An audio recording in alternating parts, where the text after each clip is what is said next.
Do it. Little pre-show. We got some DirtBall. You can pick up the mic? Yeah. Okay. We got some DirtBall mail. I believe it's from Bo Blaha. We have drag queen coloring adult color therapy, which you need. apparently. And then we have RuPaul's Drag Race adult Mad Libs. You're already struggling, bro. What's happening here? We haven't even gotten the show started. What do you mean? Like, I got a drag queen coloring book, and Am I feeling the post-marathon effect? yeah, seems like it. Yeah, so I assume that's from Bo Blaha. They were addressed to me in the mail. Apparently, I heard this is a new thing.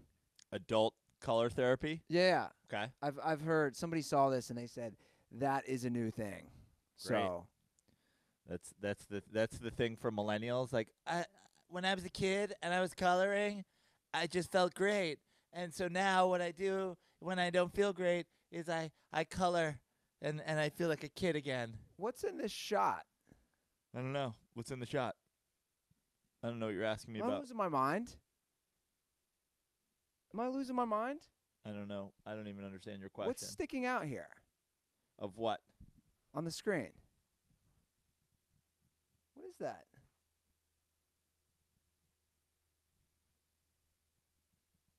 The fuck is that? It's something that's hanging off of fucking this. It's this, dude. Ah. I was like, what is going on here? Hot start.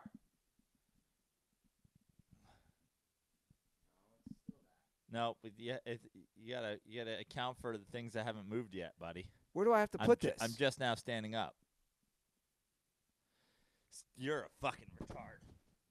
All right, it's out of the way. But then I won't be able to reach it.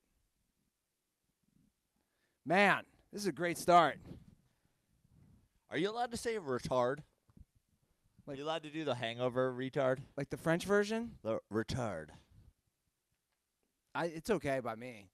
I think that makes you sound more smart.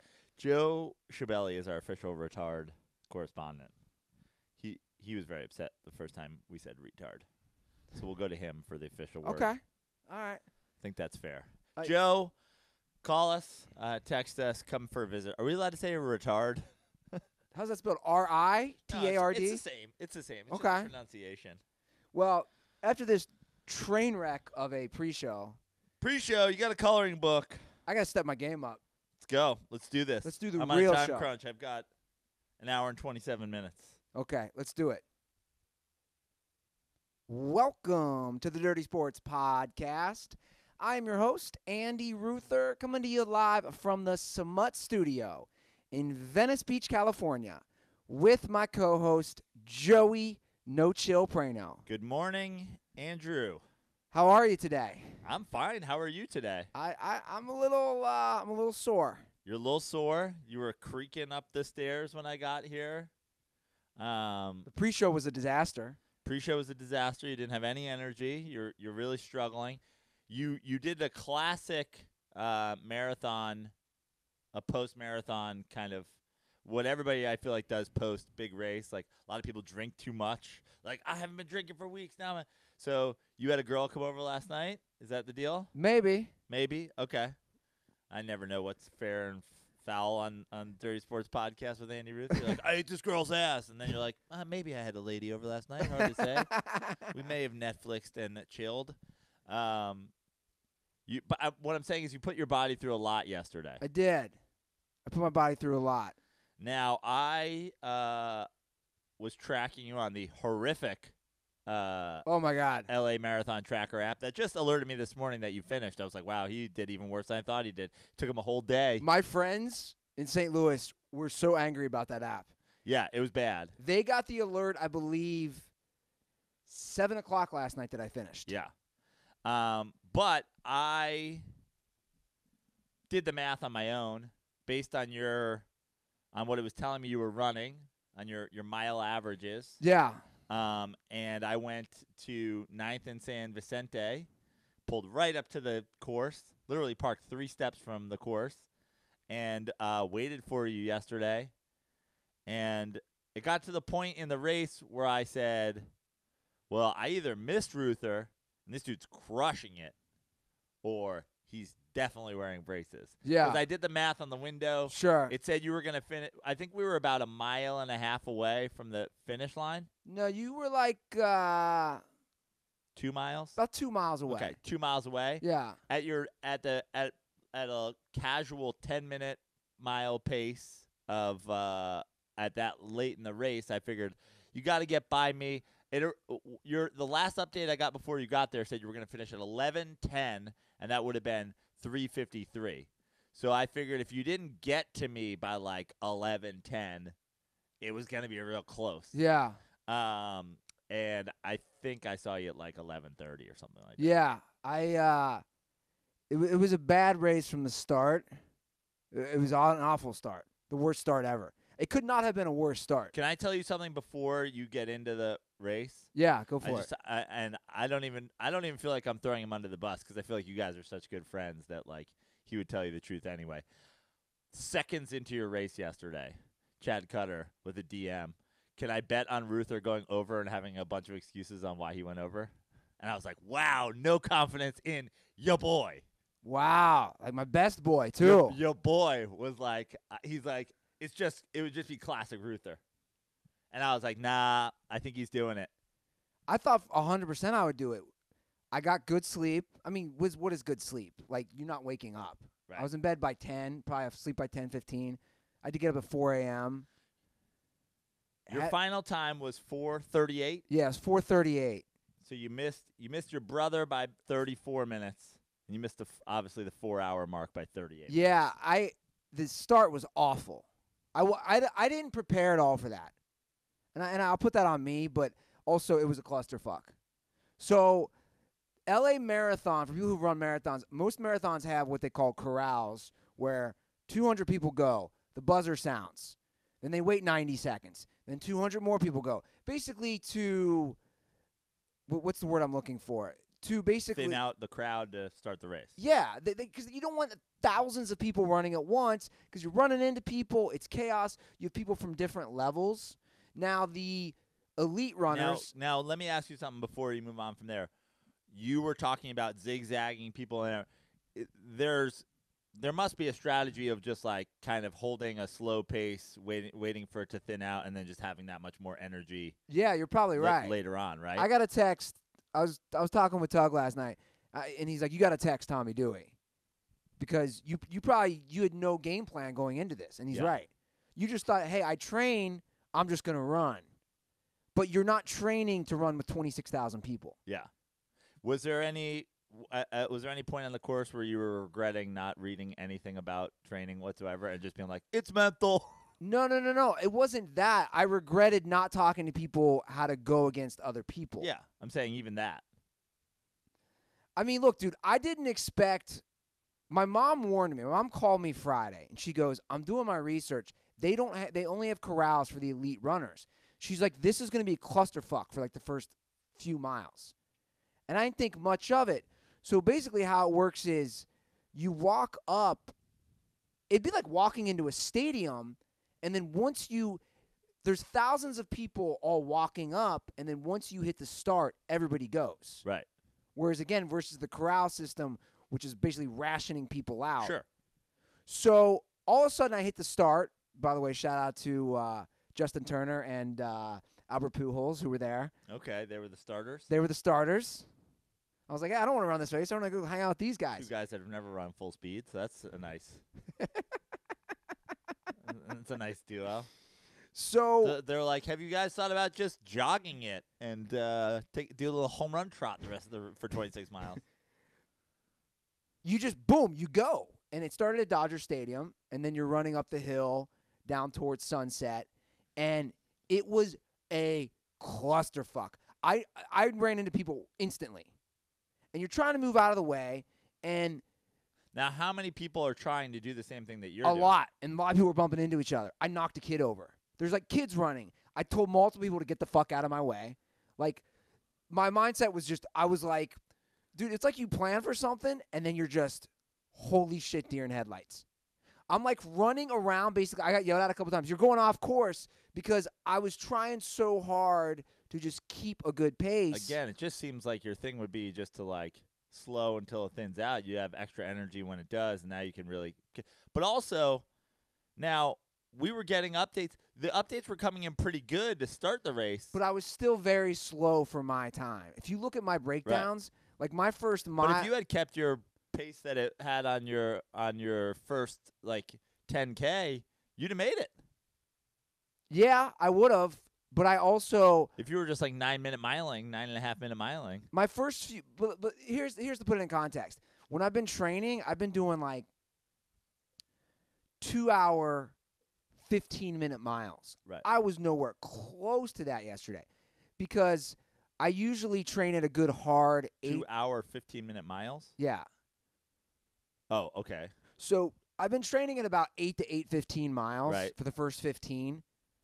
My first 2 miles yesterday were like 8:45, 8:50. Right. So I'm way behind. Right. And that got in my fucking head. I'm making an excuse. It got in my head. It is a mental game, and it fucked me. But if you had just run that pace the whole time, you'd have made it. Yeah. I think for me, you in the second update, your finish time dropped like 9 minutes. Went up 9 minutes. And I was like, and I think it was at 3:53. Yeah. So I was like, well, if he goes up another 9 minutes, now we're getting close to 4:04. But I was considering the fact that you said, you don't really get started till a half hour in.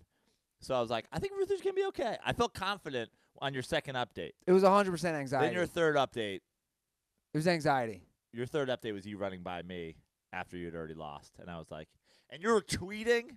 And I'm like, how's he tweeting? Is he done? Well, no, I tweeted once. Once I realized at mile 18 I couldn't go on without walking, that's when I hit my wall. And that's what they say is the traditional wall for runners on the marathon. I hit mile 18, and I was just like, dude, I wasn't giving up. But I was like, you have to. And my little brother told me this. He said he had to start walking at a certain point, where then you do intervals. Yeah. Like he texted me, goes, walk 5 minutes, jog 5 minutes. Start doing that. I finished my last 2 miles strong when I ran by you. But, yeah, look, dude, I didn't do my best 100%. I also realized a couple other things. I don't like the fanfare. I don't like it. I'm too ADD. I get too distracted. When I run by myself, I'm just, like, focused and I look ahead. A lot of people can make free throws in the gym, Andy. It's can you make it with the game on the line, with the fucking, curtain of distraction going on. Everybody knowing that they get 2 tacos if you miss them both. Yeah. So basically, when I do future marathons. So basically, what you're saying, no killer instinct. Basically, I'm not Kobe Bryant. I'm not Michael Jordan. Ironically, I was basically sponsored along with all the other runners by Gatorade. Did not help me. Yeah. So I should have just been focused ahead, and I wasn't. And I think I definitely probably should have trained more hills. Again, this is all on me. But I think any future marathons that are big like this as far as number of participants, I for sure have to just look ahead. I can't look at all the signs. Like, that stuff is a distraction for me. I can't look at all the signs. I can't look at all the things. I need to just run and just zone everything out. But I'm not going to lie. It's tough, man. When you have bands playing nonstop, people cheering, chanting. Like, I can't hear my music. And I'm not using this as an excuse, but I told my mom, I think for future marathons, I'm going to mostly do ones like I did in Ventura, the half, where there's no fanfare. There's like 300 participants, and you're just running. That's more up my alley. I mean, we got to get to the juicy stuff. Yeah, the braces. What's happening? So I saw a tweet. So when's the Cincinnati Marathon? It's May 5th. So that's already that's only a month, basically 6 weeks away. Yeah, 5 weeks away. 5-6 weeks away. Is it possible for you to get braces immediately and potentially get them off if you go under 4:04 in Cincinnati? No, it's not. There's a few things at play. One, you can't just get braces and take them off. Right. Like, I don't think that's how it works. Well, you could. For health purposes. Okay. I'm not completely jacking up my teeth. I called my brother yesterday. I mean, braces are only helping your teeth, right? So if you take, like, I got braces and just took them off at one point. Yeah. I called my little brother yesterday, whose time I didn't beat. Shout out to Mark. He said, Now, what marathon did your brother run? I think he ran Little Rocks because he was living in Arkansas at the time where he was stationed. And yeah, he told me, he's like, dude, I hit a similar thing. He was pacing at a much better time. But he told me, he's like, dude, I really can't actually give you braces. I wasn't even aware of this. Because he's not an orthodontist. He goes, I'm not an orthodontist. Right. So you're making claims I couldn't even fucking do. Classic Ruther. So he goes, I couldn't put braces on you. So he's like, why don't you see if people give you leeway and see if you can beat my time in Cincinnati, which is a much harder course. There's like miles of hills. LA's nothing like. LA's mostly flat. Now you were talking about not to go behind the curtain of Andy Ruther's life, but you were telling me that you were thinking about doing like Invisalign anyway. So True. So if you did not beat him and you had to go braces, like you could go traditional braces. You could go to an orthodontist to get braces. I could. Well, I thought he was going to hook me up. I was all confused. He was initially going to hook me up with Invisalign, I thought. But apparently he's like, no, dude, I'm going to give you my guy at the dental practice that I'm going to start working at in the next few months. So he's passing you off to an orthodontist one way or the other. Yes. So that's where we're at, man. And I'm not trying to make too many excuses, but you looked at my phone. I tweeted it out. All the zigzagging. I ran over 30 miles yesterday. Seems like a bad strategy. It was a terrible strategy. I'm gonna start there. It was a bad strategy. I think you should have read some books on marathoning. Do you think your diet and your training at all hurt you? No, I don't think that hurt me. You don't think running 20 miles last week? No. I don't think that hurt me at all. I think my strategy killed me. I was so fucking paranoid. And you know what else killed me? I don't look at my mileage when I'm running.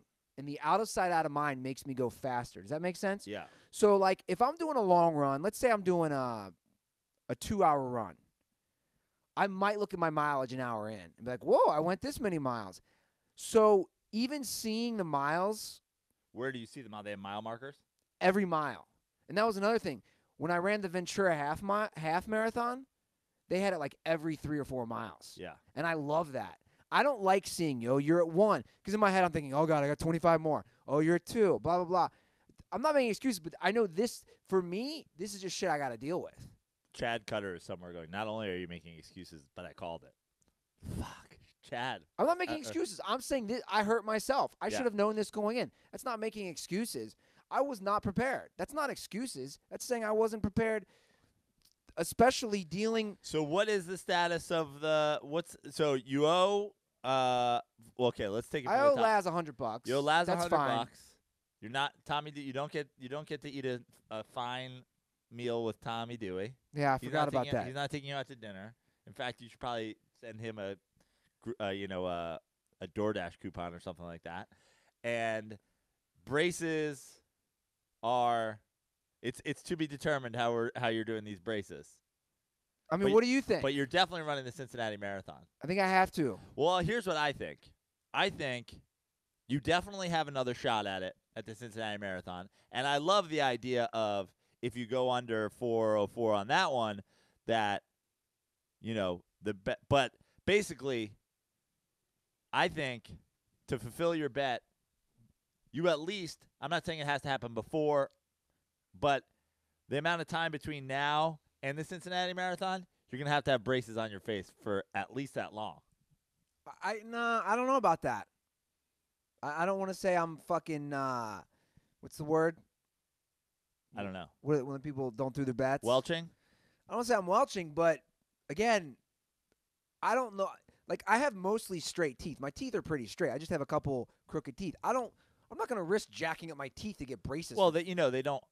They can put on braces that don't have an actual effect for 35 days. Yeah, did you ever have braces? No. So I had braces. It's a wire system. The wires move to shift your teeth. Like you've seen people with braces on in movies. Yeah. They could basically put braces on that are having no effect on your teeth. Oh, that's an interesting idea. I didn't know that. Yeah. So it doesn't, the whole thing. Basically, that's what my braces were because I didn't wear my fucking headgear. I didn't fucking tighten them with the thing, and I didn't fucking wear them for that long. Like, you kind of have to work for braces, but they could also just put basically fake braces on. Okay. They would be real braces, but they'd have no true effect. I'll talk to my brother Talk again. to Jay Davis. Yeah. I'll talk to my brother again. Which again, I'm going into Cincinnati actually for his graduation from Ohio State dental school. So he was also like, dude, don't do anything till he talked to me. Right. That's what I was saying. Like, even if it doesn't happen. He's getting a practice. This is big Ruther family news. Hopefully my brothers check their email. He's actually moving back to Cincinnati. Right. Which I knew for a few weeks, but I had to keep quiet. So he's going to buy he's going to be in on a practice. And he's like, look, I'm going to be in a practice with other dentists, orthodontists. Obviously, I got people who can take care of you. Right. That's what I'm saying. I'm saying I think you should read a book on marathoning, and you should really prepare for Cincinnati. But even after you get there, if he can hook you up, then you got 5 weeks of braces. Cincinnati's going to be just as almost big as far as number of people. My mom told me, but she goes, they are going to. And there's hills. There's hills, lots of hills. But my mom's like, your start will be a lot better. Yeah. They're not this L.A. Dude, the thing about it is, though, imagine this. You start your marathon. I was texting with somebody who put it best. They go, imagine you train like I did for months, and then you get to the start, and then there's like, let's say a group of 15 women in their 50s all wearing the same shirt talking, and you're trying to get around them. Like, that's what it is. Yeah.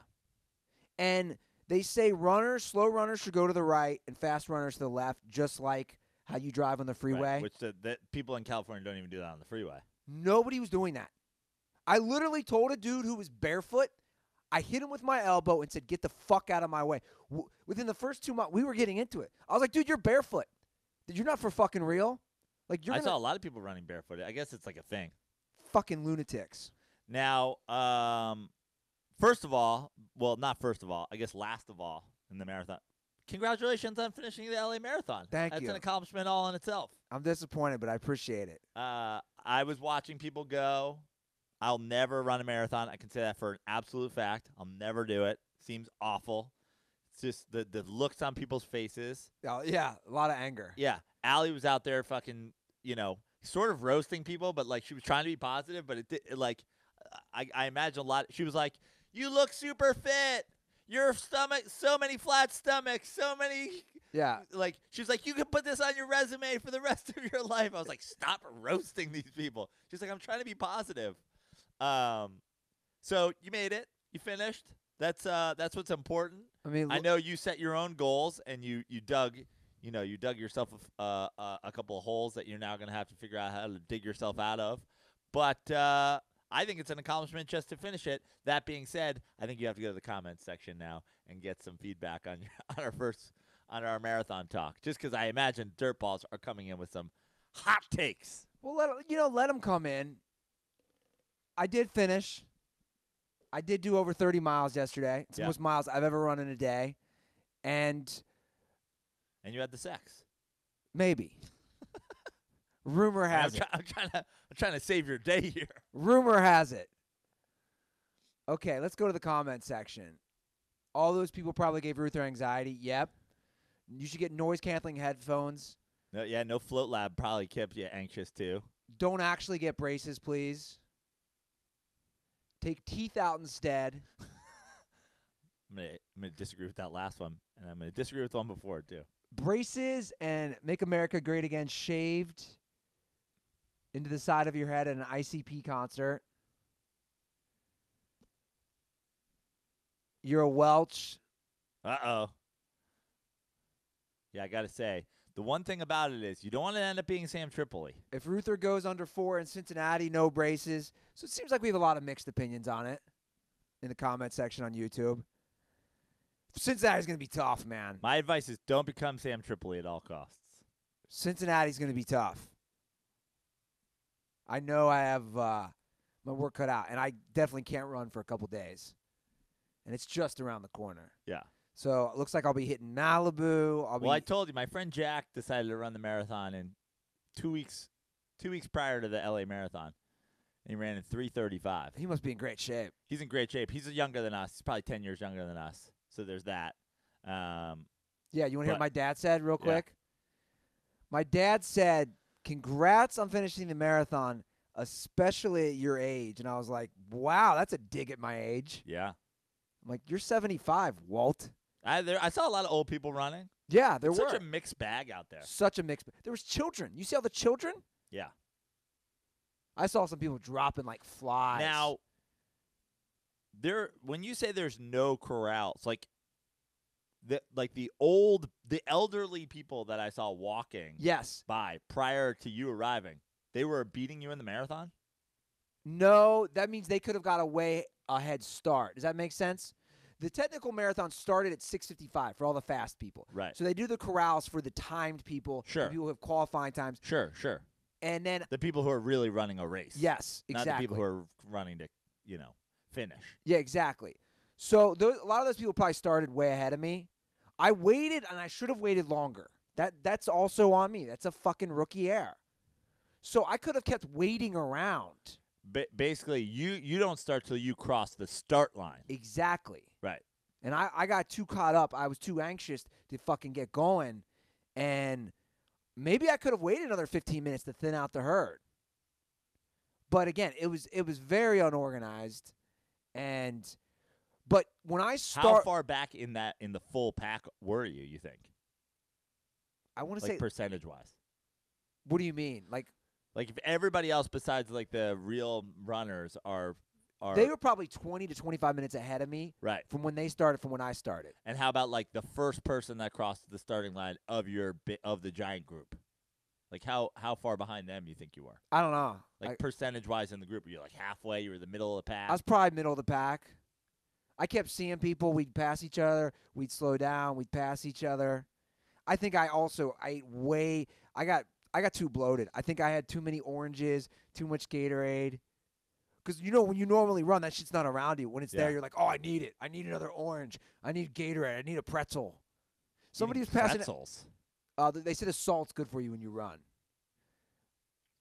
There was someone, and apparently they do this every year. There was a chili dog stand at like mile 4, literally handing people chili dogs. I saw one dude, I couldn't stop laughing. One dude took a bite, and the look on his face, and then he just threw the chili dog. Can you imagine eating a chili dog while trying to run a marathon? I don't eat chili dogs fucking when I'm walking. Yeah.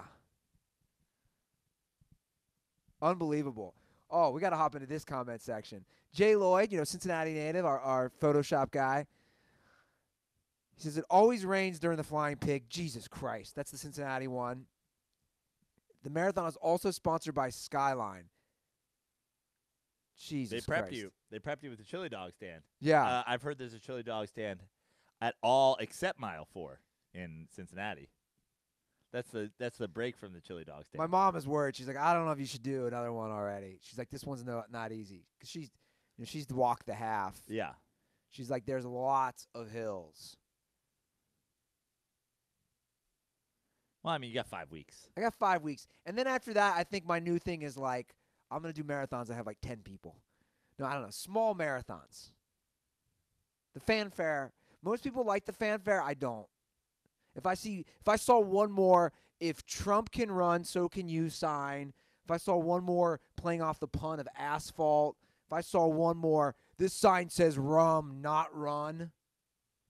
I mean, These are signs people on the side are holding? Yeah, so many of the same signs.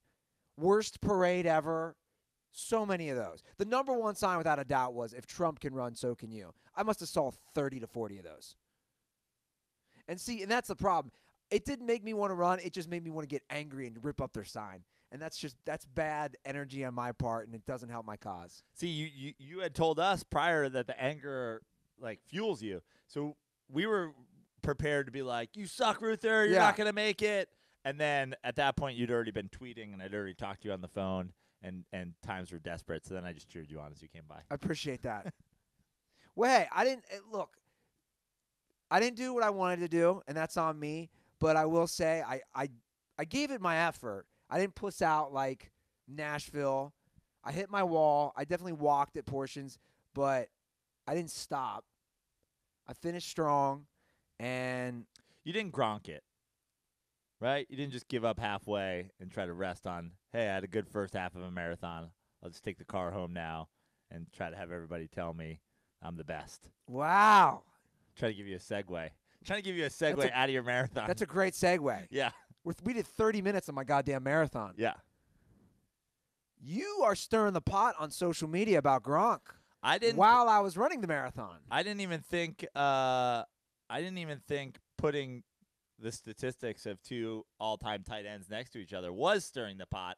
I was just trying to open up, the eyes. As we know, many of the Patriots fans in the world live in their little cocoons where Tom Brady's the greatest football player that's ever played. Bill Belichick's the greatest coach that's ever coached. Gronkowski's the greatest tight end that's ever tight ended. Teddy Bruschi's the most dominant defensive player of all time. Foxborough's the best stadium. Boston has the best culture. They're the finest people. New England clam chowder is the best food. And all I was merely trying to do was open their eyes to the fact that if you think Rob Gronkowski is the greatest tight end of all time, you should eat New England clam chowder until the potatoes and clams are coming out your ears and you are, floating in, the Boston Harbor. So Gronk retired yesterday. He played how many seasons? 9 seasons. 9 seasons in the NFL. Had an amazing career. He's a Hall of Famer. Yep. But your problem is that people, again, I missed most of this. Yeah. Your problem is that people are trying to say Gronk was the greatest tight end of all time, which I would agree with you there that he is not. Well, first of all, Tony Gonzalez, right? Tony Gonzalez is, without a doubt, the greatest tight end of all time. And my tweet that I was stirring people up was because Antonio Gates still has not officially retired. He wasn't on the team last year, and then he got picked up by the Chargers. He's once again a free agent. I imagine he will probably get picked up again. Doesn't seem like he wants to retire. And the bottom line is Antonio Gates has had a significantly better career than Rob Gronkowski. See, I might argue that. Why are you saying that? So here's the thing. I'm pulling up your tweet right now. Here's the thing. And that's just a look at their career stats. Well, but what about yards per catch? Okay. Great. But here's the thing. Here's Antonio Gates and Rob Gronkowski through 9 years. Okay. Antonio Gates, 593 receptions. Rob Gronkowski, 521 receptions. So 72 more receptions for Gates. Yards, 7,783 for Gates. Gronkowski, 7,861. So about 82 more yards for Gronk.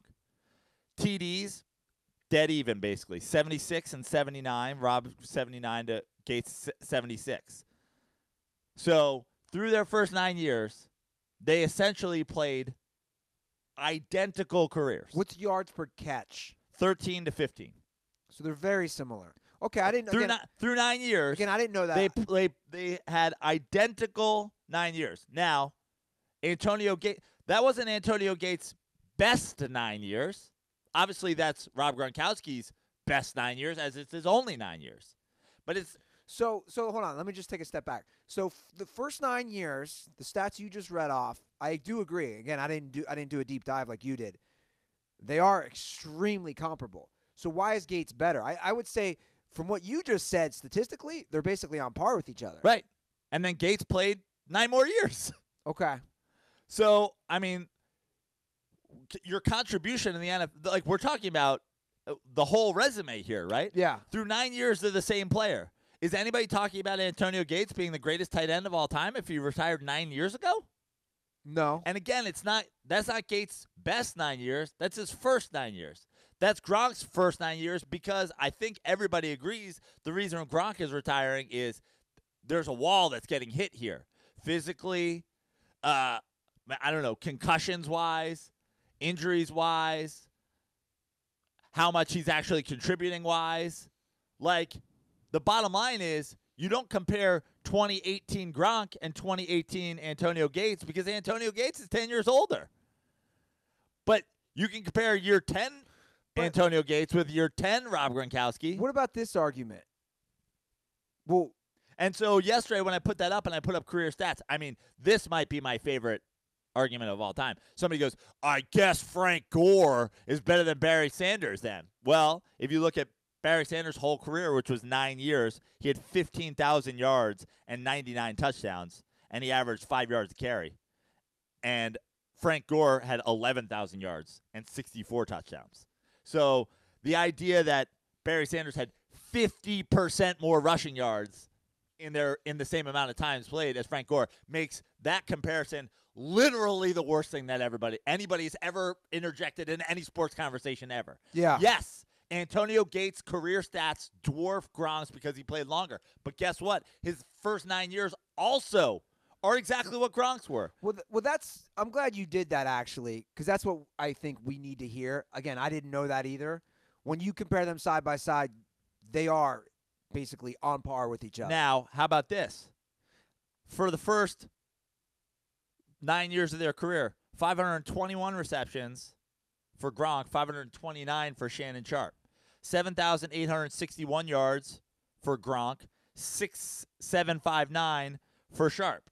Yes, Gronk, less catches, almost over 1,000 more yards.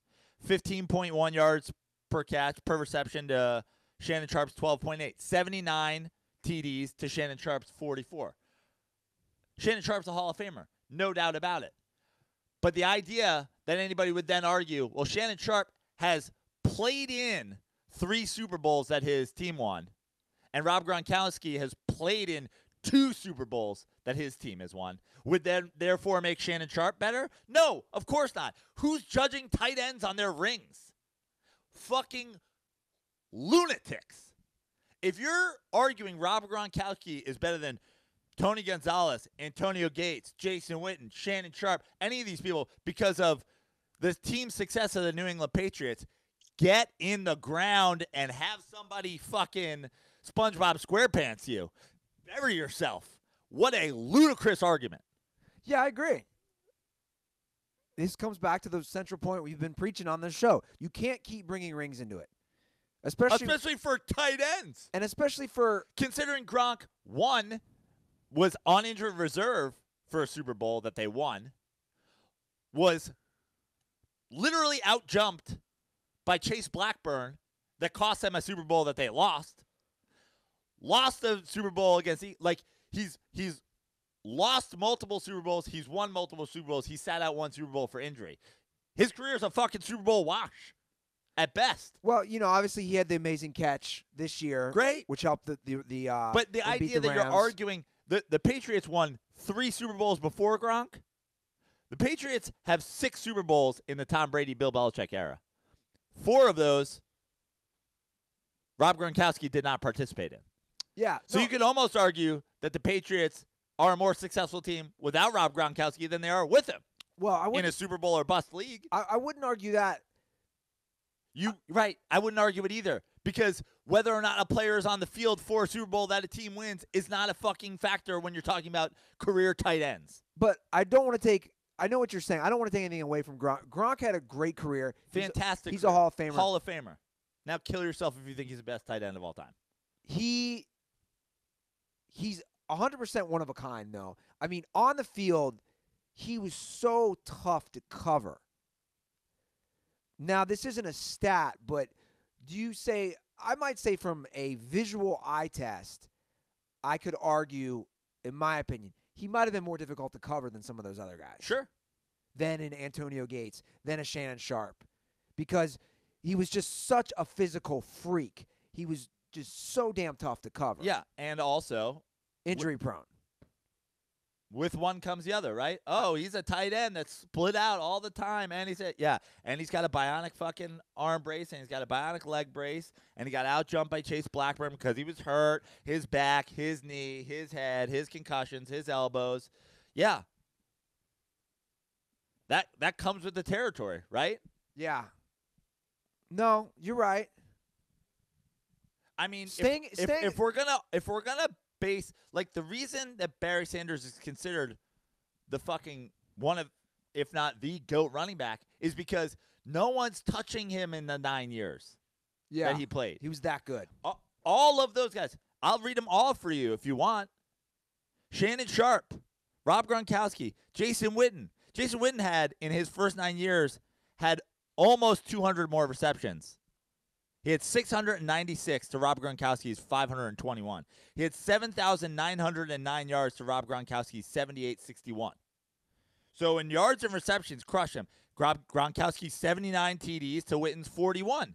Now, we all agree that just like everything else that you're considering, yes, they're throwing the ball more in losses, so Jason Witten's going to get more receptions. But isn't that also, you're playing with Tom Brady and the Patriots, your team's scoring more touchdowns, you're going to get more touchdowns? Like, you can't honestly say that a guy with 170 more catches and over 1,000 more yards, and then the other guy has more TDs, isn't pretty much a fucking even bag. Tony Gonzalez, 648 receptions in his first 9 years. Again, not his best 9 years, his first 9 years. To Gronk's 521. Yards equal. 56 touchdowns to 79 touchdowns. Like, all of these guys are on par with each other. The five great tight ends of all time through their first 9 years are in the same group. Minus touchdowns. Right. I think Gronk has way more touchdowns than those guys. Right. And then you take the fact that, except Antonio Gates, which he doesn't. He had 3 more touchdowns in his first 9 years than Gates. So take all that, and then the fact that all of those guys kept playing. Well, I want to address this because I already see a comment on YouTube about it right now. Are we going to address the playoff numbers for these guys? What is your reaction to that? So you're asking me for what? Cumulative playoff stats for a guy who played on the New England Patriots versus Antonio Gates versus Tony Gonzalez on a Chiefs team that didn't win a playoff game until this season? I'm just saying what the comment says. No, but I'm asking you to play the devil's advocate, to be the voice of the people. So I think that's where the team game plays. So New England Patriots make it to the Super Bowl basically every year, before Gronk and after Gronk. They won more Super Bowls without Gronk than they've won with Gronk. The Kansas City Chiefs don't win a playoff game until last season, since Joe Montana played. And I'm judging Tony Gonzalez's career on the fact that he never played in a playoff game. Yeah. That's the Barry Sanders agree. Versus Emmitt Smith argument. Barry Sanders never played in the playoffs. I mean, once or twice. It's ludicrous. It's a team game. Yes. By the way, here's the thing. Gronk's playoff stats are part of why he gets to be a first ballot Hall of Famer while quitting after 9 years. Yeah. Cool. But you know what? All the reasons you love Gronk is part of the factor too. Gronk's on the boat having the Bud Lights. Some fucking Gronk smash. Gronk fucks strippers, fucks cheerleaders. The Gronk brothers fucking do push-ups all summer long. Okay, Gronk can't stay healthy. Gronk quit after 9 years. Did I play in the NFL 9 years? No. Is Gronk a better person than me physically in every regard? Of course he is. But I'm not Antonio Gates. I'm not Jason Witten. I'm not Tony Gonzalez. I'm not Shannon Sharp. I'm not Kellen Winslow. I'm not comparing him to me. I'm comparing him to you who want to call him the greatest tight end of all time, to you people out there that do. To do that to Tony Gonzalez is offensive. To do that to Antonio Gates is offensive. Who's a bigger Mike Trout? Do you think there's a bigger Mike Trout fan in the world than me that doesn't root for the Los Angeles Angels of Anaheim? I love Mike Trout. If Mike Trout retires today, he's not the greatest baseball player of all time.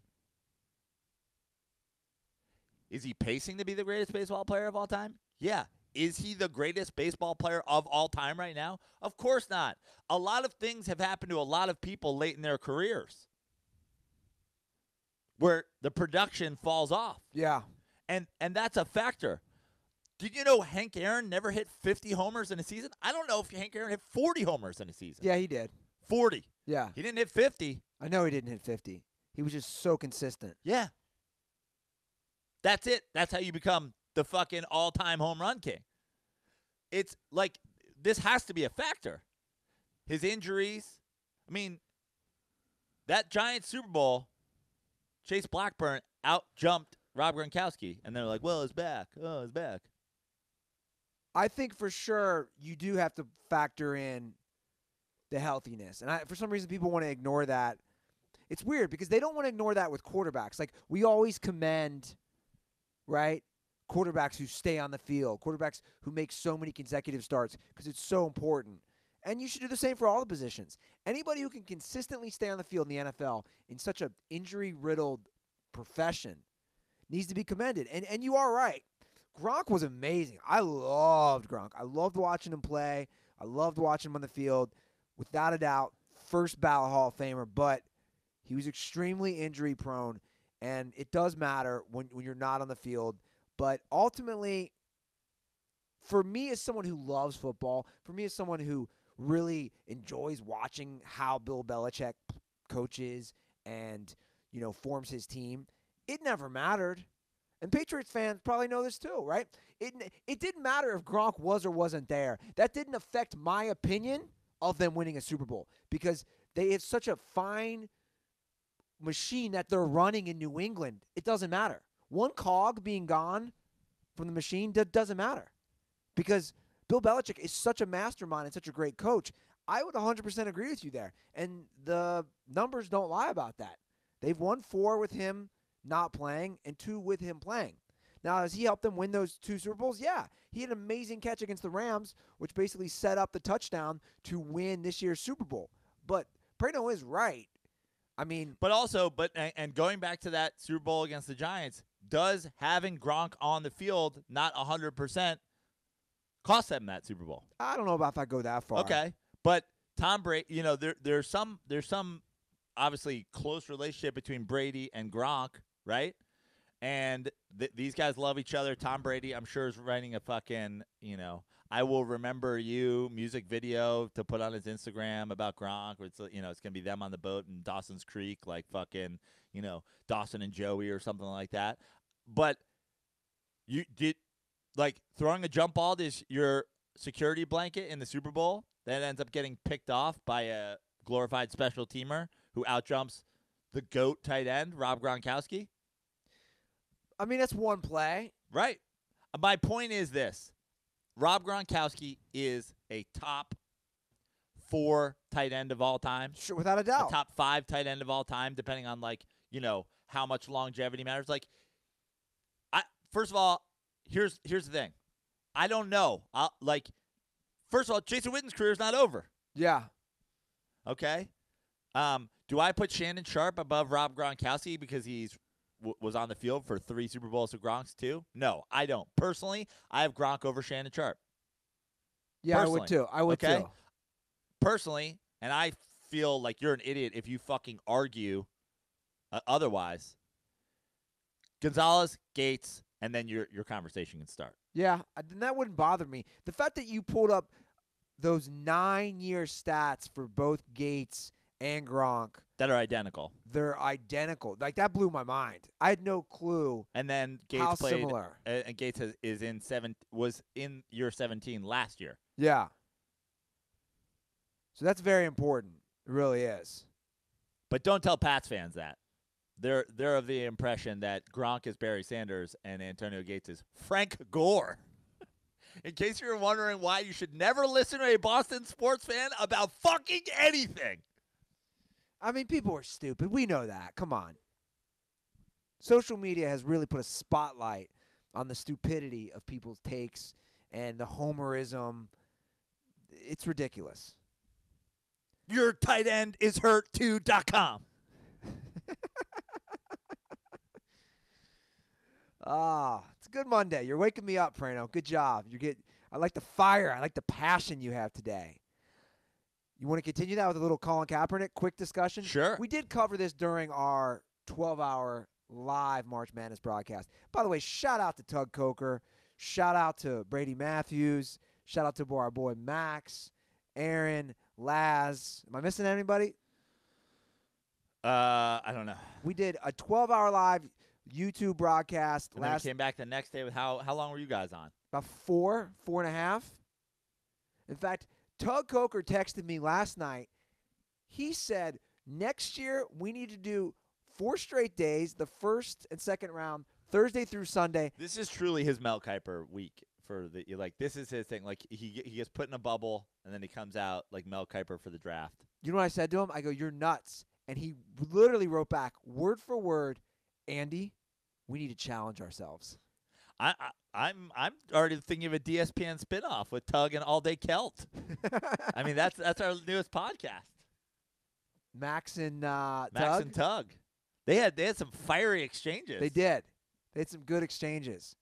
And it was great because it was almost like Max was the Rob Gronkowski and Tug was just Tony Gonzalez because Max came out hot. He did come out hot. He was firing big plays, big statistical drops. Tug stayed very level, just consistent. And by the end, Max is speaking in riddles, and Tug is still just catching touchdown passes at age 40. Yeah. We got to get Max in here. We're going to work with Max. All Day Celt. And Tug didn't stop there, by the way. Then he started texting me live events he wants to do. He wrote NBA playoffs, day 1. You know, he's like, I'm doing the Masters. He said, by myself. Good. He should. He's just going to come into the Smut studio. I don't know if Evil Tug or Tug Coker is going to show up because Evil Tug. We should give Tug an out. He should be able to. He should do the Masters from Thursday until Tiger Woods is like out of the running. So maybe Friday afternoon. Oh, shots fired. Yeah, so shout out to all those guys. We put up some great content. Shout out to all the dirtballs who followed, left comments. It was a lot of fun. We had some great donations. It was a lot of fun. But we discussed this, what I was going to get to. The Colin Kaepernick settlement and Eric Reid's settlement was revealed that they made less. Well, that's not true at all. You've already butchered this. Okay, go ahead. Well, did you read the Wall Street Journal article? I did. So nothing was revealed. It was leaked. There in the entire Wall Street Journal article, there's one line that says a source says they got less than $10 million each. So the first, by the way, obviously I'm a Colin Kaepernick guy, but the first report that he's getting $500 million or whatever is as ludicrous as the report that they're getting $10 million between the two of them. So far. So wait, you're trying to debunk this. You're trying to say that they did not get. Well, I'm not debunking $10 million. I'm not debunking anything. I'm telling you precisely what the Wall Street Journal article says. And if you pull up the Wall Street Journal article, it doesn't even like the whole article is about what they is about the whole article is about here. I'll pull it up right now because I have it here. Okay. The whole article is about the case and why they would have settled and why they wouldn't have settled.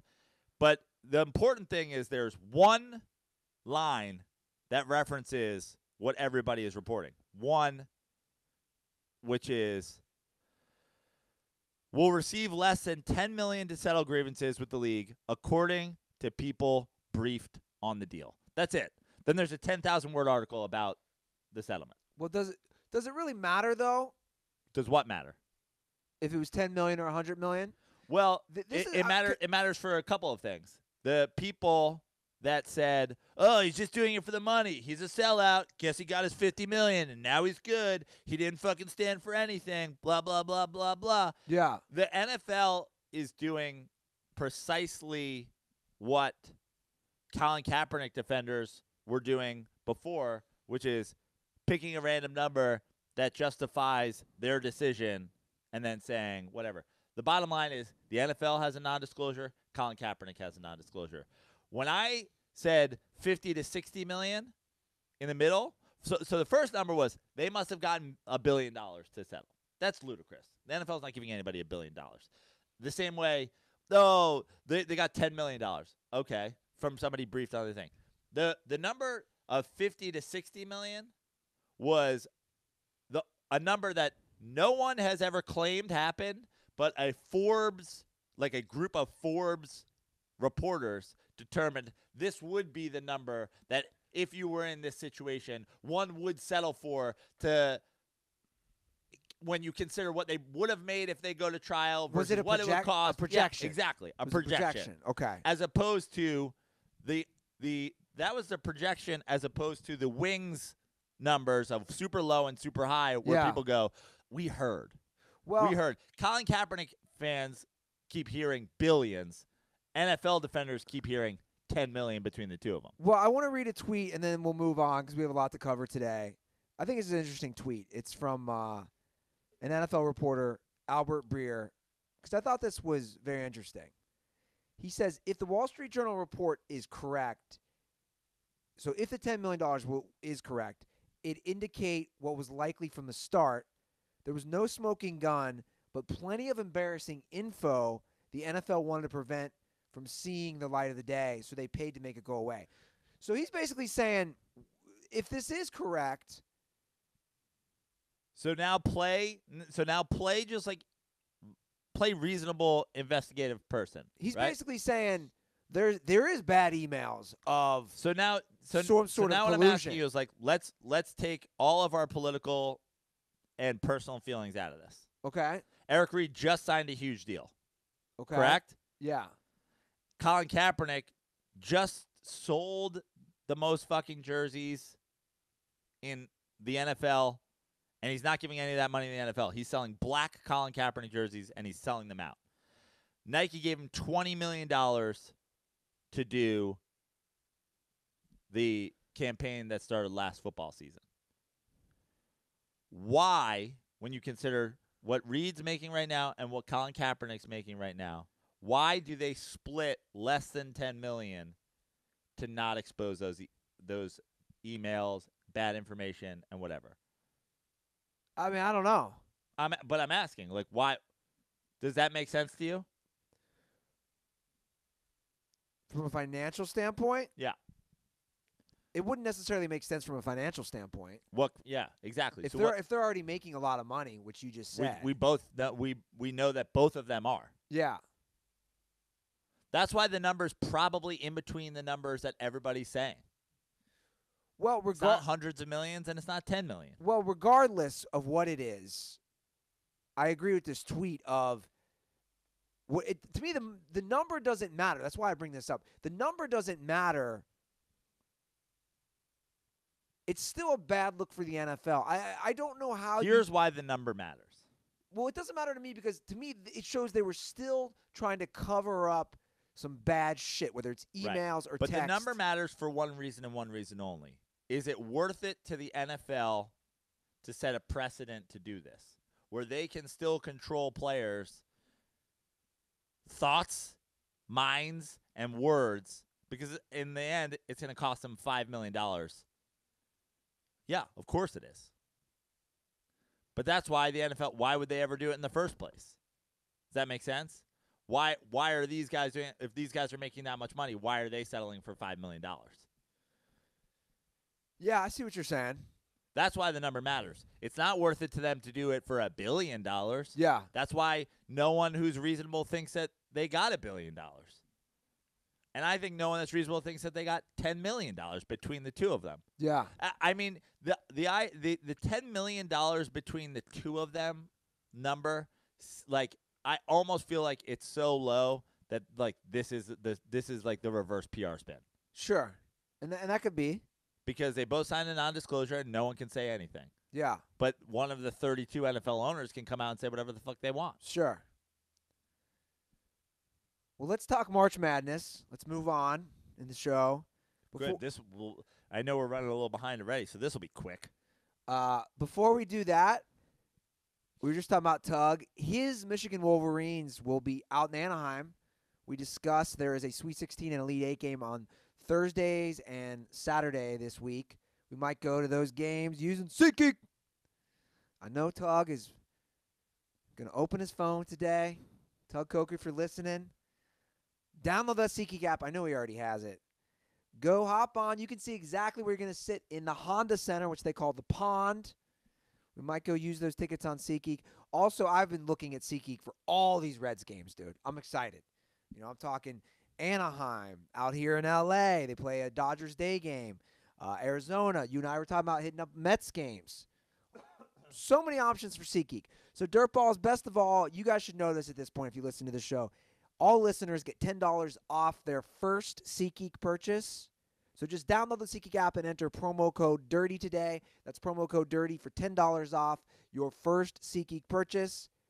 SeatGeek, life's an event. We have the tickets. And once again, to reiterate, if you use promo code DIRTY on SeatGeek, I will send you 2 beer koozies. I have a bunch of koozies I'm actually sending out today. I finally have time to catch up. So go ahead and do that. I want to throw a little extra. If you're I want to know who the first person. I think bonus koozies to the first person that uses SeatGeek to go to a Sod Poodles game. Ooh, love it. And also, just a reminder, I think our group is up to like 14 or 15 now in the DirtBall chat. Yes. But we are taking names and info for people who are interested in the Amarillo Sod Poodles trip. The group chat is going to be to share, dates and times and all the details. So if you're interested, shoot us a tweet and say, even if you're loosely, I'm interested in a Amarillo Sod Poodles trip in July or August or sometime this summer. We'll add you to the group, and I'm sure that group will thin out a little bit. But if that group gets to be, 35, 40 people, we're looking at a super fun day at the ballpark with a lot of exciting prospects from our boy Nick Yardley. Yeah, a fun dirtball meetup. So let us know if you're interested in coming to Amarillo, like Joe just said. Okay, so March Madness, I want to say to start, this was probably one of the most boring weekends in recent memory. There was no game-winning buzzer beaters. 2 of the 4 regions have seeds 1 through 4. There's no major Cinderella. Again, you look at Oregon, they're a 12 seed, but they're also Oregon. You know what I'm saying? They're a big school. It's not UC Irvine in the Sweet 16. It's not Liberty. It's not Loyola from last year or Davidson during Steph Curry's years or VCU. You see this. Who would be considered the Cinderella team now? I mean, like you said, Oregon's a pretty big school. I wouldn't ever consider a Pac-12 school. They're all big schools. A Cinderella. Is there any teams left? No. That are like. I mean, obviously Gonzaga was the number 1 seed, even though they're a small school. They've been great at basketball. Yeah. So we got UNC, Auburn, Houston. I mean, Houston's a big school though. Again. Right, and they're also a 3 seed. Yeah. Michigan, Texas Tech. Yeah, that's 1 through 4. Duke, Virginia Tech, LSU, Michigan. Yeah, I mean, come on. There's not one. UVA, Oregon, Purdue. I mean, and then first of all, you said 2 of the brackets are 1, 2, 3, 4. The South with Oregon is 1, 2, 3, 12. Oh wow! And then the other one is 1, 2, 3, 5. So all the top 3 seeds. Wow, have advanced. I wonder when last time that happened. So 14 of the 16 teams played out, basically, right? I mean, Yeah, so actually it's just two brackets. It's just one bracket that has 1, 2, 3, 4. Oh, okay. 1, 2, 3, 5. Okay, I was wrong. Sorry. You have, and then a 1, 2, 3, 4. No, you're right. 1, 2, 3, 4. 1, 2, 3, 4. 1, 2, 3, 4. 1, 2, 3, 5. 1, 2, 3, 12. So 14 of the 16 are the top 4 seeds. I mean, that's what I'm saying. There's no major upsets. To me, this has been a very boring tournament. I would have loved to see like a UC Irvine go far or a Murray State. I mean, Ja Morant losing in the second round is not good for the tournament. And I'll argue Duke winning yesterday from a entertainment value purpose was the best thing for the tournament. If Duke goes down yesterday, what players are you watching? I agree. I could be wrong. I mean, I guess Taco. Yeah, he was fun to watch. But I'm saying I could be wrong, but I don't know. I don't know what players, because, again, I don't know enough about college basketball, but what players on these other squads, I'm like, oh, that's a must-see guy. Duke, you have 3. Yeah. So them winning yesterday, I think, was. By the way, this tournament, just from a Knicks standpoint, I feel like we're going to get the 3rd pick now just because it's not going to be either of them. But I've actually gone back and forth on Ja and Zion throughout the tournament. Obviously, it was Zion when the tournament started. Then it went to Ja. And then people were coming at me when I tweeted that because Ja loses. And I'm like, no, I actually still saw everything I needed to in that game. I really, really, really like his game. I wasn't even back on Zion until that fucking and one. And he missed the free throw. But I wasn't even back on him until that and one at the end of the game, which was so incredible. Like, they're down fucking 3. He doesn't take the three. He goes in against the big guy, gets fouled, and one. It was like, dude, those were the two most exciting players in the tournament. It's so sad that Ja's already out. Now it's Zion's show. Yeah. So it's Duke versus who's Duke playing this week? Bro, I don't even watch college basketball. Duke is playing Virginia Tech. Oh, that's right. Another ACC matchup again for the third time. So the games down in the West, Gonzaga, Florida State, Texas Tech, Michigan. That's the Thursday games down in Anaheim. Okay. Do you still like Duke? Yeah. To win it all? Yeah. They should have lost yesterday. I don't know how UCF doesn't. I mean, so close, both those shots. Yeah. You couldn't be any more close. I feel bad for those kids, man. That's such a tough game to lose. Great game to watch. That was a fun up and down Back to game. Orlando, guys. Yeah. Bye forever. Back to O-Town. I smashed so much miles after I ran my marathon. I was just sitting on my couch watching those games, enjoying. That's a tough loss, man. But, Duke prevailed. I watched the Kentucky Wofford. I watched a lot of the games. Is Zion Williamson the greatest college basketball player in history? In history? Oh, sorry. I was just going with the Gronk theory that if you do it for a really short period of time, you look awesome doing it, that officially makes you the best player ever. It's not? He's not? Okay, cool. Glad we agree. Things never die with Joe Prano. Sorry. I just wanted the New England Patriots fans out there who literally paused the podcast and were losing their goddamn minds when I said that to go wow, I see he's talking about us. On a side note, I'm seeing a lot of comments in the YouTube comment section. The Dirtball Madness is finally underway, apparently. Dirtball Madness. I haven't looked at the brackets. I did have one guy slide into my DMs. I believe he's going up against Mikey. My brother's in Dirtball Madness this year. Is he? He asked me how much it would take for a donation to the Prado 2020 campaign for me to stab my own brother in the back. And I said, not that much, honestly. I'm not going to try to help Mikey win this thing, right? Yeah. Mikey has to win this on his own merit. I love it. What is that feed? At Dirtball Madness? I believe it is, at Dirtball Madness. Why are they starting it during the Sweet 16 week? As opposed to already? I think it's pretty fast-moving. I've heard there was some controversy why it took so long this year. Oh, I don't know. I'm not on the inside this year. I think that's what it was saying. The people were saying in the comment section during one of our live games. Yeah. What was the controversy? Yeah, the people needed to get moving. Ah, got it. I don't even know who's running this, to be honest. I got a tweet from at Dirtball Madness today saying give us a mention. You already handled it. So. Okay. So yeah, go follow at Dirtball Madness. Yeah. And place your votes. Sure. What does the winner get? I know nothing. Yeah, me either. It's honor. That's for sure. Honor. Yeah. You want my Los Angeles Marathon medal? You're not gonna have that forever? I don't know. I told my mom I was gonna go full fucking Muhammad Ali, throw it into the river. What did he do? Didn't he get rid of his medals? Didn't he throw his medals away or something like that? It's like the Vietnam vets throwing their medals. He just went full fucking Maverick at the end of Top Gun. I did have a little Top Gun music to make the playlist. A little too early though. That was another bad decision. Well, I also thought it was weird that you went with the romantic Top Gun song. That was strange of you. Yeah, Take My Breath Away. Yeah, you want your breath for a marathon. Yeah, so taking your breath away. By the way, the pictures could be interesting.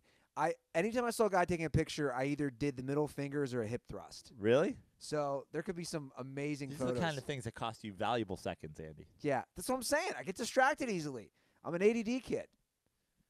Okay, what do you want to do? You want to talk a little NBA basketball? Sure. It's redundant. National Basketball Association basketball? No, I mean, it is a little bit redundant, but it's fine. Playoffs are around the corner. Playoffs? They're here, man. Bart Scott? No, that would be not be Bart Scott. The Bucks have a 4-game lead now. They're going to get the number 1 seed. Yep. Are they the favorites in the East? I don't think so. You still think Philly? Or Toronto? Yeah, I mean, well, I'll say this. I don't think that there is a real favorite in the East. I mean, I think Philly, Boston, Toronto, and Milwaukee will be the four that move on to the second round, and I think Boston will probably have a tough time with Indiana, but They've lost 4 in a row now. Boston, Yeah. no, trust me, I'm loving that. You low key do not like Kyrie As as a person. a person, well, I mean, yeah, I low key don't like Kyrie for a couple. Well, first of all, Kyrie thinks the Earth's flat. Kyrie thought the answer for his career was leaving the best player of all time, and Kyrie continues to throw his teammates under the bus about fucking leadership and shit like that. Literally every game. Also, Kyrie is a 2 guard that demands to be a 1, to the detriment of basically every team he's ever played on. But other than that, I don't really have a problem with Kyrie. Anyway, my favorites in the East. Yeah, I mean, I think it could be Philly or Toronto or the Bucks. If you put a gun to my head, I'm going Toronto right now. I think Philly has the best starting lineup, and I think the Bucks have the best player. It's tough. It'll be fun to watch. Yeah. If you said you were going to give me even odds, the Bucks or the field from the East, I would take the field. Okay. If you made me rank who I think's going to get there, I'd rank It'd be really close, but I'd probably rank Man, Philly's so tough because I still don't know how much I believe in their coach. I might go Toronto, Philly, Milwaukee, and then a big gap before Boston. I do like the Bucks team. I do. I'll be rooting for them.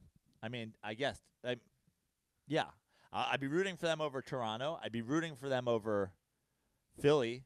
I really like Philly's team, but it's still Philly. Even knowing that the racists that make up the horribleness of Phillies and Eagles fans, even though I know the people I hate that are Philadelphia fans are the ones that say things like, "I would never watch the NBA. Those lazy, no good, travel all the time, too many 3-point shooting, nasty folks." Even though those are the people, I still can't root for Philadelphia. So I'll be pulling, and fuck Boston. So I'll be pulling for the Bucks. I'm not super confident in them though. How important is the number 1 seed for Golden State? Not that important because I think that it's too early for Denver. So now Houston's not passing that. Houston's not getting the number 1 seed. No. I think Houston having home court against Golden State would be an advantage. I think Golden State would really prefer that, but I don't think it's going to be a factor in a Denver Golden State series. But I actually don't think Denver and Golden State will probably play. You think Houston beats Denver in the second round? In 2-3. Well, a 2-3 would be, if Golden State's won, it would be a 2-3 Houston Golden State game round. Either way, they don't get to face each other.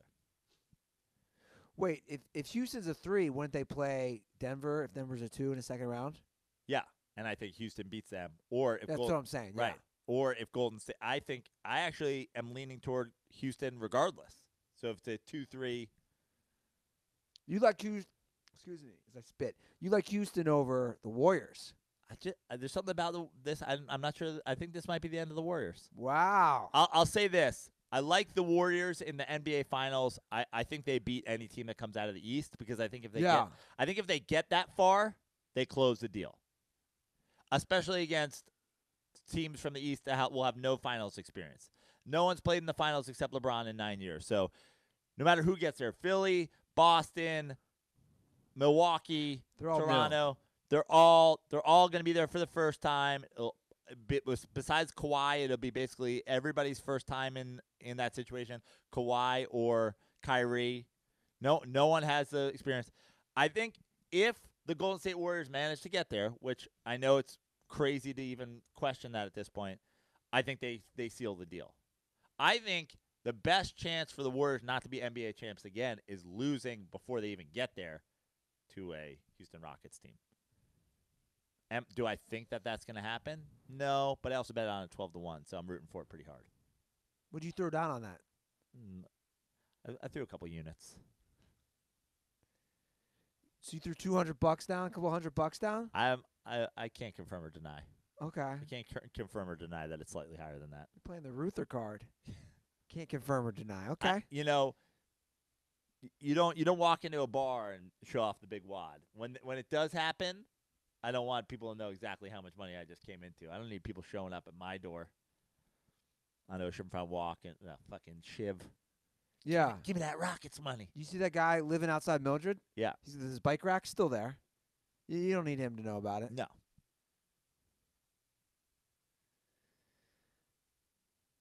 Is that it for NFL or NBA? Sure. We got to mow through. Okay, quick baseball news, then we'll get to some dirtball calls.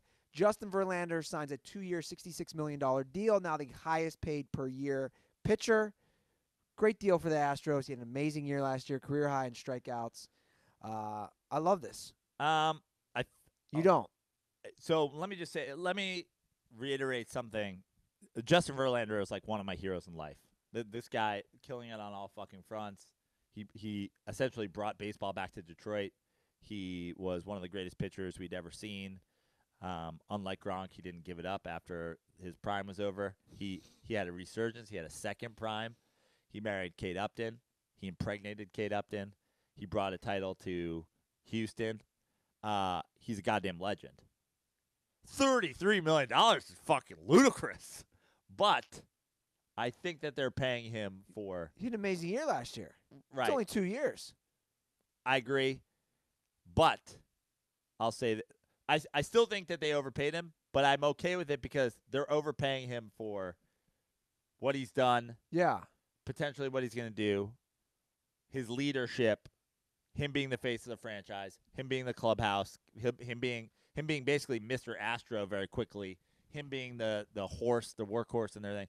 But that's a lot of money for a guy who's this late in his career. I know it's only 2 years, but value-wise, he probably doesn't earn that money in statistics. But in the clubhouse, probably earns it fivefold. I'm all for it. And again, so happy for him. Great, one of my heroes in life.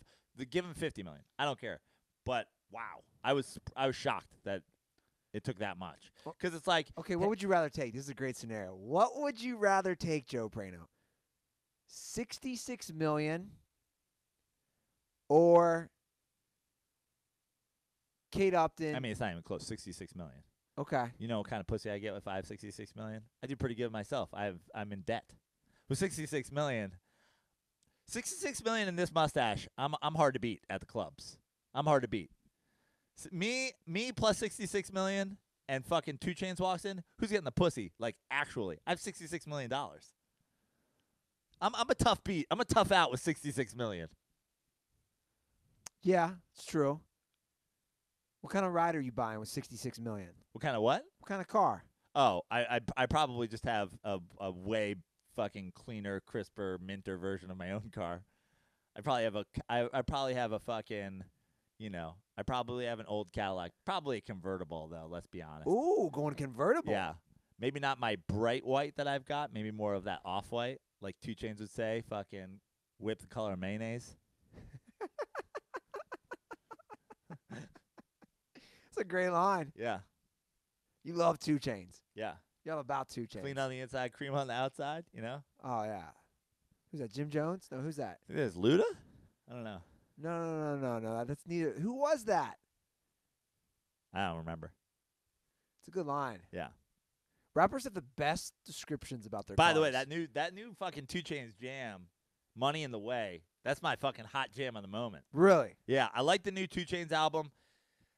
I got to say, I'm more of a fan of featuring 2 Chainz than I am when 2 Chainz does his own thing.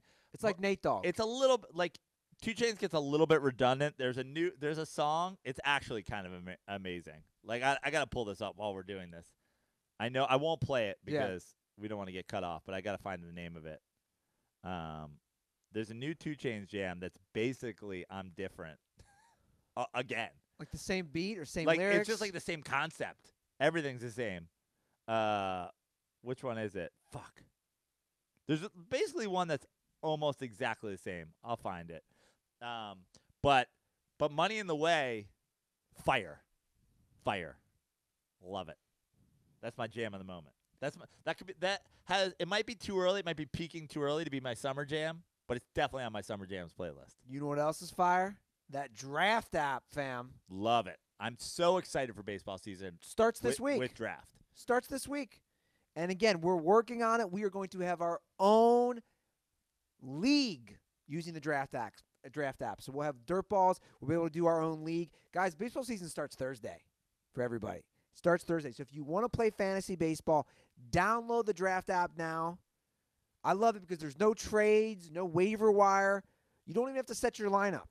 You get the best players are automatically selected, which is the best way to do it. You don't have to worry about it. You don't have to be changing your lineups while you're at work, at school. Guys, and the best part is you can play for cold, hard cash and get paid the next day. It's not like making a bet with a dirt ball is not going to pay you. Right.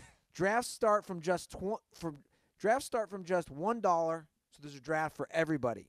So download the app right now. Just search draft in your app store, and you can play from your computer on draft.com. This year they're running a $100,000 best ball championship. Draft the best team, and you could win a piece of $100,000 in prizes. It's that easy. All new players, very important. Listen to this, Dirtballs. All new players get a free entry into a best ball draft when you make your first deposit and use promo code DIRTY. So download the draft app, make your first deposit, promo code DIRTY. Just search draft in the app store or go to draft.com and come play for free with promo code DIRTY. And to reiterate, guys, download the draft app, Yeah. Play us. I'll be on the Dirty Sports draft app all baseball season. I love baseball. I used to love playing fantasy baseball. When I was a kid, I did rotisserie baseball. Yeah. And the only reason I stopped doing baseball is like, as you're an adult, you get too busy. I can't be on the waiver wire every day. I can't be picking up like third-string catchers. I can't be picking up relievers. Draft app, so much easier. Get after me. Let's go. I'll have the greatest player of all time, Mike Trout. I'll have the greatest third baseman of all time, and Nolan Arenado. Whatever. He's only done it for 6 years. He's the GOAT. And again, I'll let you guys know once we have a confirmed league. I'll have links for that via Twitter and then put it in the description of the podcast. Okay, we haven't done dirtball calls in a minute. Let's do it. I know we have a limited time crunch. What do you have, 20 minutes? I got about 20 minutes. Okay. I'd be out the door in 20. Okay, so let's do a couple dirtball calls.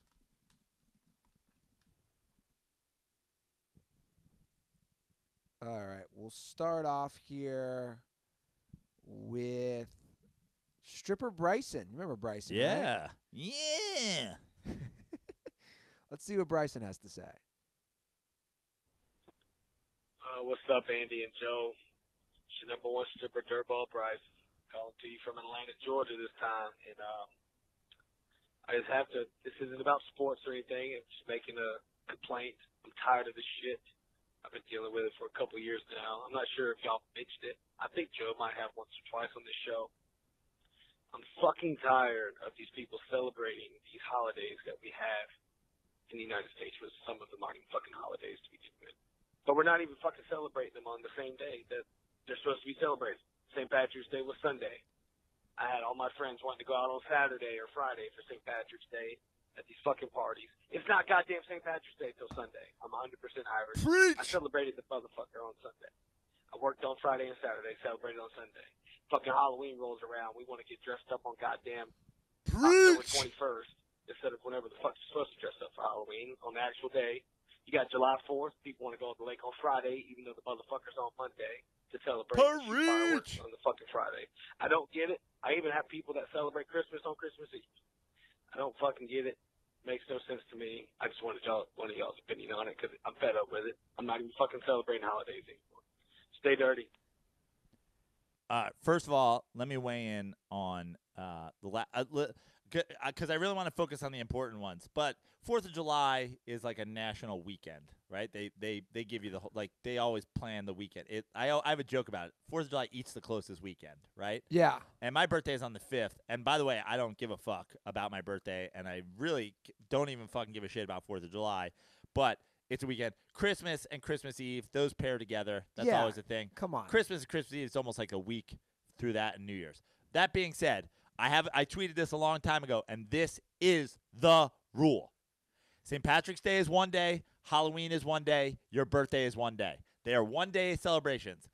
Halloween is the 31st of October. St. Patrick's Day is the 17th of March.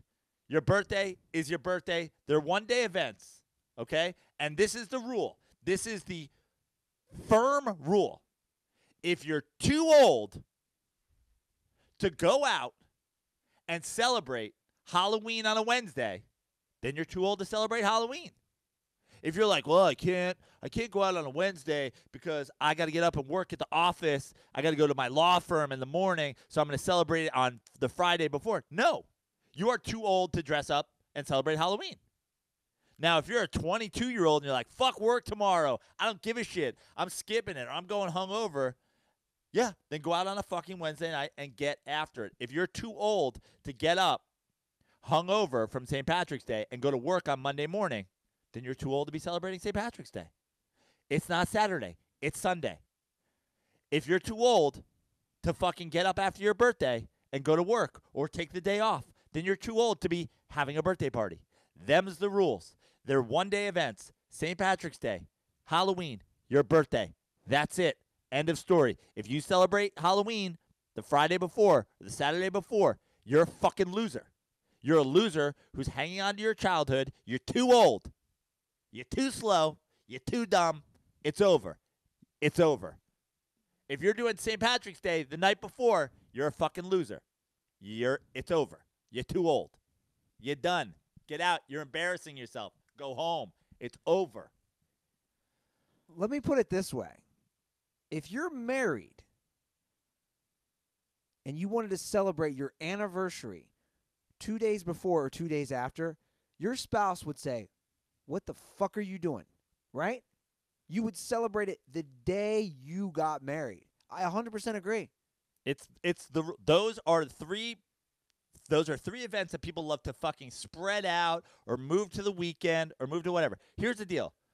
You're turning 40, you're turning 30, whatever it is, you're like, my birthday falls on a Wednesday this year, we're going to do it on Saturday. No, fuck you.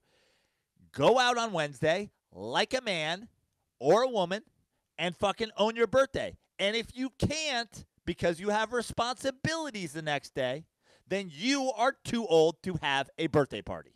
Then just don't celebrate. Then just go out, have dinner. Yeah. You got to get up for work in the morning, go out and have dinner with your significant other, go out and have dinner with your best dude friend or your best girlfriend, have a casual meal. But this idea that like, well, I got to work in the morning, so then my birthday's Saturday. No, fuck you. No, fuck you. I'm turning 40 this year. I'm turning 40 on July 5th.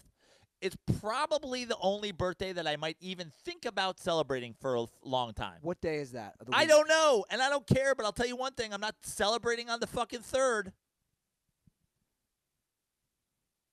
You don't know the day of the week? No. Let's look it up.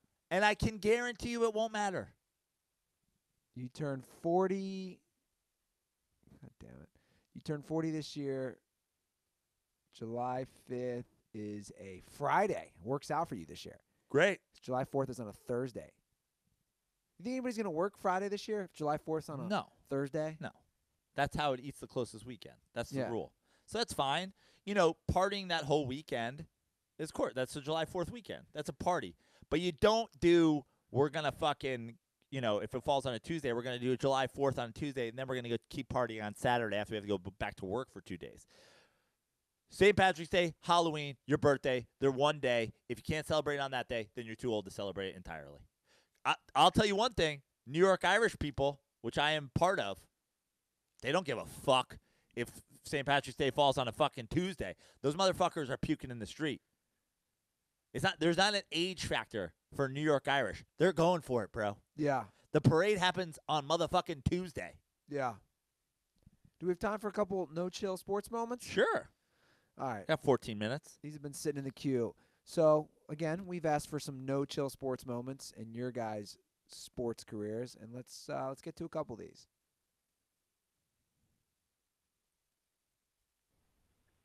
What's going on, boys? I was hoping to get on live, but I think Ruther just kind of looked at his computer and told me to fuck off, but that's fine.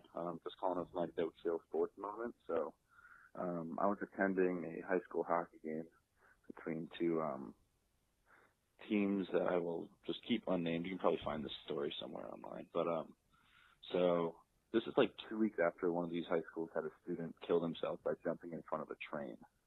They were visiting the school near me, that I didn't go to, but I wanted to go see this game. There were two pretty good teams, and so it was in the news that this kid killed himself and shit. Pretty, terrible story, whatever. So the home team, the students in charge of the music, like for warm-ups and during stoppages, played Crazy Train by They played Crazy Train literally like the entire fucking first period. They would just keep rewinding to the all aboard in the beginning. And there was, like people would get like their own custom like fucking fat hat cutouts. There was one of Thomas the Tank Engine, Thomas the Train. So it was pretty appalling.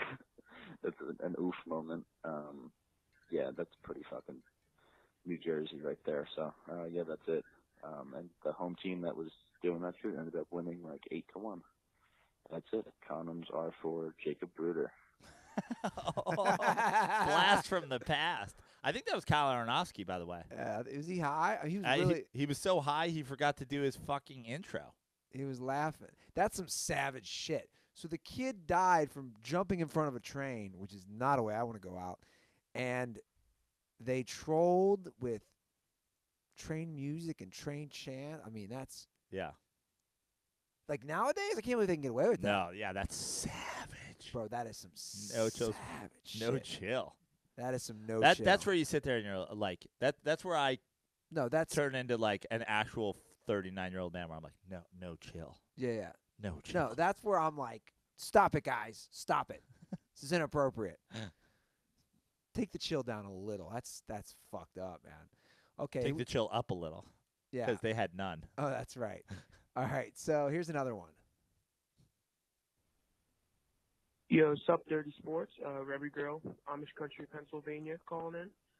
Congrats on the big 500, guys. But I'm calling out my savage sports memories. I don't remember what it's called. I was playing rec league one year, and this kid came in off the bench in garbage time. We were down big to the other team. He kept shooting the ball, and he kept missing. I'm like, okay, I don't know who this fucking kid is. What the fuck? I think somebody just crashed outside my house. But I'm like, yo, I don't know who this fucking kid is. I'm going to swat his shit. So I swat his shit. He takes me out of the game. And I'm like, why'd you take me out of the game? And he'd be like, you know that kid has autism, right? So I swatted an autistic kid. And when I say swatted, I mean it hit the walls of the gym. So, I kind of feel bad, but at the same time, I'm happy I swatted somebody. So, stay dirty. Condoms are for the Green Bay Packers. But wait a second. Hold on a second. I have a viewpoint on this. Yeah. It doesn't mean he's physically disabled. Right. There's different forms of autism. Sure. That's my point. Sure. Too. We don't know which form. So here's my Is thing. he Rain Man autistic? Here's my thing with these with the spectrum. Sort of with the like whatever mental, physical, whatever handicap kid. Like you see these kids, there's always a video comes out, the kid goes in the game, everybody helps him score the touchdown. That's fine. You're great if you participate in the charity, but you're not required to. Yeah. That doesn't make I don't even necessarily feel like this qualifies as a no. That's just a sports moment. You were in a basketball game, you blocked a motherfucker. You don't owe this guy any charity. That's what I'm saying. This is like the Halloween St. Patrick's thing. If you're not qualified to be in the game, don't go in the game. You can't come into the game thinking charity's coming for you. You play win. To swat the retard. You play to win the game. Rebby, I'm removing this from the no chill and just saying good on you. Way to play fucking tough defense. But that's what I'm saying too. Like, and honestly, I think more kids like I don't even know in high school if which kid I would have been. I probably would have been like, yeah, fucking let the kid shoot or whatever. fun fact: yesterday when I was running, saw a kid with autism, gave him a little right elbow jab right to his face. My point is, it doesn't make you a bad person to do what Rebby did. It might make you a good person to help out, but it doesn't make you a bad person to compete. The kid didn't go up for a layup and you undercut his legs and then stood over him and were like, nice try, Rain Man. You just blocked a kid who was trying to shoot in a basketball game. Stay competitive out there. Yeah, and like I said, there's Not out here for no charity. there's different levels of autism. Right. I don't even know at this point. I don't know if you said, "Oh, that person's autistic." I have no idea what that means now. Yeah. It's the spectrum is basically you to Rain Man. Yeah, basically. Wait, will you call me autistic? Wait a second. I am not autistic. But we know some people who are, though. Undiagnosed autistic people. Yeah. 100%. Do we have time for one more call? Sure. I got 8 minutes now. Okay. Let's bust out one more call. Oh, this was an interesting discussion that we had. Remember we discussed colleges, and I think this is still prevalent with what's going on in the news, whether you should go to college. We have a personal call about it from our boy from Cincinnati, Stolze. Dirty Sports, what's going on? It's Luke from Cincinnati. Currently listening to your episode with Sport, and you guys were talking about blowing up the entire college system. And I'm 24. I have an associate's in marketing management, which got me fucking nowhere. Humble brag. I'm a plumber now, and I'm in school to be a plumber still. And if I would have been pushed to be a plumber right out of high school, at 18 years old, I went to school and went to my 4 years of college and trade school where you get paid to work full-time as well as go to school instead of just being in debt from college. Like, I'd be making upwards of $30 an hour. So you can be making $30 an hour at 22 years old if you just go to a trade school. It's literally that easy. If my parents would have told me to do that right away instead of wasting my money and their money on stupid-ass college degrees and shit, because I literally just paid off my last college bill, $1,000 on my tax return. It was the last one. Best day of my life to get rid of my fucking college loans, because now I'm just making money doing my plumbing, and it's the best job security in the world. Anyway, I know I went over my time limit. Ruther, I'm working on getting those bobbleheads out. I've got to find time. I'm being fucking lazy, I'm not going to lie. Anyway, stay dirty, boys. I'll see you. Yeah, I mean, you're basically saying what we've been preaching on the show. That's something that you can if you know what you want to do in life and it doesn't require a college degree, like why are you doing it? Like I've heard a lot of people say, hey man, if you want to be a filmmaker, don't go to film school. Take that money and make a movie. You know, if you want to be a plumber, definitely go to trade school. If you want to be an artist, whatever. Now, like, I didn't want to go to college. My parents kind of forced me to go to college. Do I regret going to college? No, I got experience in, acting. I got experience in doing radio. I got experience in doing TV. There was parts of it, but I'm mostly doing stand-up comedy now. I didn't need to go to college for that, but I didn't know I wanted to do that at the time. I wanted to be a broadcaster, and here I am. Look at us right here, broadcasting. I did 4 years of college radio. I was a program director, hosted a show for 8 semesters. That's, invaluable. But, yeah, if you know what you want to do, skip it. Save that money. Yeah, I agree. College is the biggest scam. And until they start lowering tuition and don't keep jacking it up every year in this ridiculously absurd amount that does not go parallel with what people earn as far as income's going up, it's a giant scam. Yeah, there's a lot. Mark Cuban has been saying for years the college bubble will burst. Yeah. Which I found very interesting. Yeah. Like, he's like, this rise of... Well, that's another great example, too, like being, all the kids today that are, like, tech-savvy before they, kids that are so tech-savvy, they don't need college. Like, I'm sure there's 15, 10, 5-year... I bet there's 5-year-olds who know how to code and do all that shit. If you want to be a billionaire in the tech world, what do you need college for? Well, look at all the billionaires. None of them graduated college. Yeah. Bill Gates. Yeah. Zuckerberg. None of those guys graduated college. By the way, there's a Photoshop. I'm not retweeting this. Sorry, man. What is that? It's you by Kate Upton. It's the Verlander picture. You can put nudity on Twitter? I don't know. Who tweeted that? Crypto Rant. I mean, I'm not against that. When I had the beard back in the day when I was coaching ball, people always told me I look like Verlander, which is proof once again that with $250 million, I could get anybody. But you understand I'm not retweeting this. Yeah, I don't want you to. Thank Okay. you. Okay. All right, well, that's the show. Those are the calls. 310-359-8365 is the hotline. I was discussing before the show. Prano is headed to Alaska next week, guys. Yes, Alaska, the Alaska Before You Die Comedy Festival. Right now, my spots are, I believe, the 3rd, 4th, and 5th. And there might be one added on the 2nd. There might be one added on the 6th. But either way, I should be there the 2nd through the 7th. I'm going to explore, come to Alaska, go to joeprano.com for other shows. I've been working a lot lately. I've been stockpiling shows. So if you want to see me, it's worth it to check out joeprano.com. Follow me on Instagram. I'm posting more of my shows and all the upcoming flyers and stuff like that on Instagram. So at Joe Prano on Instagram, at Fix Your Life on Twitter. I love you guys, and I love that you guys want to come to shows. It is a little bit annoying, though, when it's like, when are you coming here? Why didn't you tell me you were coming here? If you follow me on Instagram, you'll know.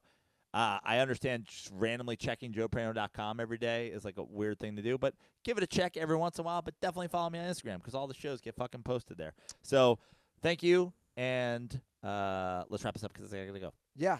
At Andy Ruther on Twitter and at The Dirty Sports on all social media. Once again, send me a screenshot using SeatGeek or the Draft app or any of our sponsors. You get 2 free koozies. Same goes for leaving an iTunes review. Just drop your Twitter or Instagram handle in the review so I know who to contact and who to DM. Okay, Dirtballs, that is the show. Prano needs to get his car before he gets a ticket. Thanks for listening, and most importantly, stay dirty.